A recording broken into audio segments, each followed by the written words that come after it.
Hey Star Wars fans, John of Video Games in the World, and I hope you all had a happy Father's Day with your dads, and if you're a father, soon-to-be father, stepfather, or godfather, then happy Father's Day to you. Now, this Wednesday is the 6th episode of Obi-Wan Kenobi, and I wish there were more episodes because that's a damn good show. To be honest, I was hoping that Obi-Wan Kenobi would bring so many fans together. Unfortunately, some so-called fans are just there to get pissed off and take issue with every little thing that the franchise has been doing in recent years.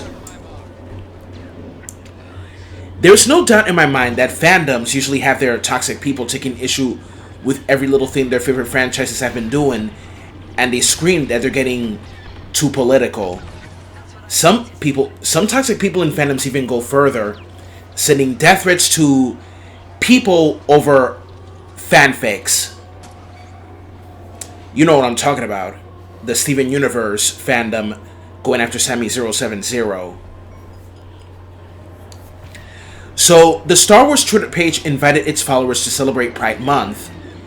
As everyone knows, Pride Month is to celebrate the social, political, economic, artistic, and scientific achievements of the LGBTQ community, and also to celebrate being themselves and the continued fight for them to be seen as equals, but also to remember the Stonewall riots in New York.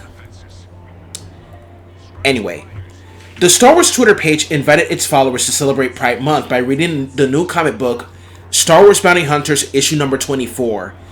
Now, that's an inviting and nice tweet right there, but then someone had to spoil all the fun and say, "Don't make Star Wars political." However, it didn't take long for the page to clap back at the one who said that with 2 points. 1. Queer characters existing isn't political. That's true. 2. Star Wars is literally in our name. You see, since the Phantom Menace, there have been toxic assholes bashing actors over characters. Jake Lloyd was bullied in school over his role as Anakin. Ahmed Best had assholes sending him death threats over Jar Jar Binks. Now, I always thought Jar Jar was annoying, but that is not a good reason to go after Ahmed Best.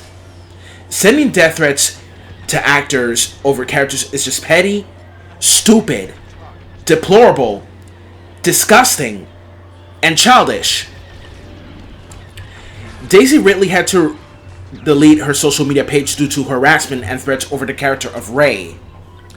John Boyega had his share over Finn as well, and Kelly Marie Tran deleting her social media pages because of the assholes sending her death threats. I remember that too well. It's sickening how they got death threats over their respective characters. Not too long ago, Moses Ingram received racist messages and tons of harassment calling her a diversity hire. That is disgusting and petty what they did to her. Of course, the one who said, "Don't make Star Wars political," will be defended by the one and only Geeks and Gamers. Here's what I gotta say. Star Wars was always political, whether you like it or not. Here's the thing. The Trade Federation in the prequels, the Galactic Empire, and the First Order in the sequel trilogy were authoritarian and oppressive. They would oppress anyone that tried to challenge their tyrannical authority and beliefs. Just like in the real world, where various regimes like Nazi Germany, Chairman Mao's China, Stalin's Russia, would oppress anyone that challenged their tyrannical authority and their beliefs. Back to Star Wars. The Empire used the Death Star, destroying planets such as Jeddah, Scarif, and Alderaan as a warning to those who resist them.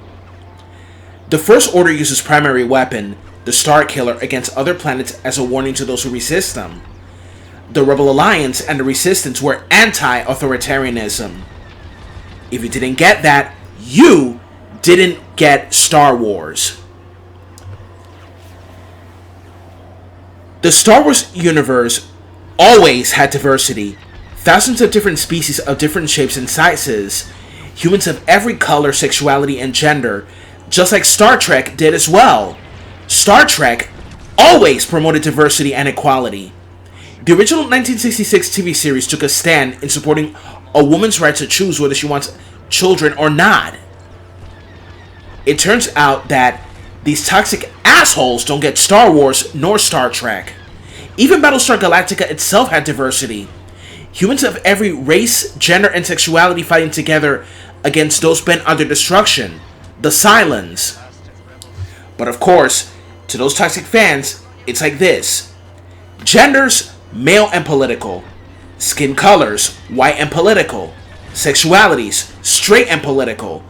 This is exactly what I was talking about in my video on how Outrage Warriors posting criticism and everything. Link in the description.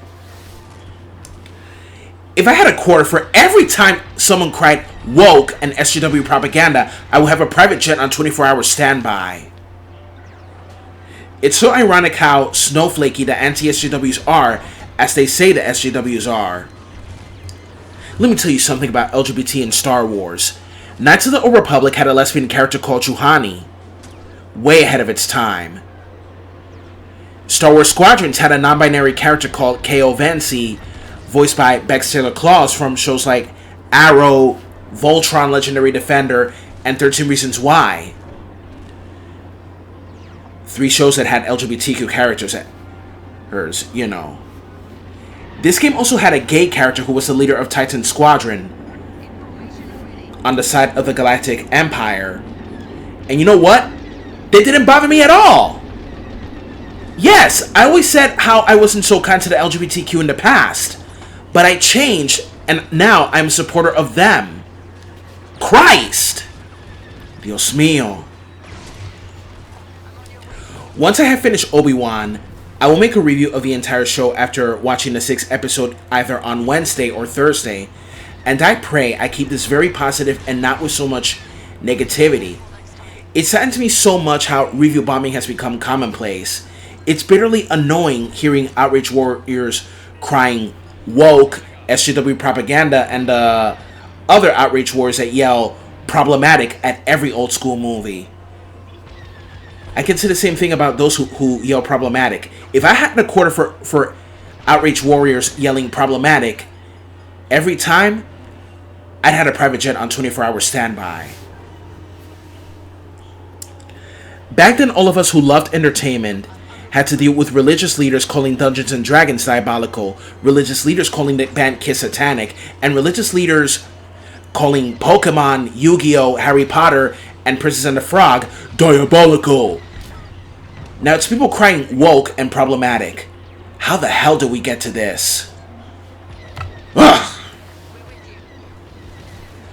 So, if any of you have something to say, then comment, share, like, subscribe, and hit that bell button.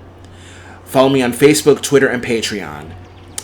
I am John of Video Games in the World. Have a good one, and may the Force be with you.